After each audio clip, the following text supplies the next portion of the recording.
ఉన్నాయనేది స్పష్టంగా చెప్పాను అధ్యక్ష.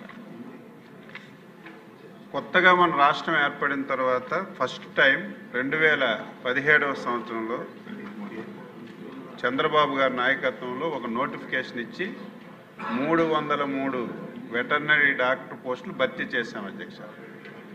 మళ్ళీ 2018లో కూడా ఇంకొక నోటిఫికేషన్ ఇచ్చి 223 వెటర్నరీ డాక్టర్ పోస్టులు భర్తీ చేశాం అధ్యక్ష. తర్వాత ప్రభుత్వం మారింది, 5 సంవత్సరాలు ఒక్క డాక్టర్ పోస్ట్ కూడా భర్తీ చేయలేదు అధ్యక్ష. మళ్ళీ మేము వచ్చిన తర్వాత ఈ రాష్ట్రంలో ఎన్ని పోస్టులు ఖాళీగా ఉన్నాయి, ఏ విధంగా రిక్రూట్మెంట్ చేయాలని చెప్పి మొత్తం ఒక ప్రణాళిక వేసుకొని ఫైనాన్స్కి పంపించాం. ఫైనాన్స్ నుంచి ఆదేశాలు వచ్చిన వెంటనే మొత్తం ఖాళీగా ఉన్నటువంటి డాక్టర్ పోస్టులు అన్నింటికీ నోటిఫికేషన్ ఇచ్చి భర్తీ చేయడానికి మేము సిద్ధపడుతున్నాం అధ్యక్ష.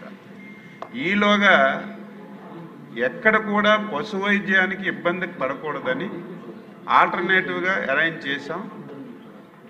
ఎవరైతే గ్రామ స్థాయిలో దాదాపుగా 6130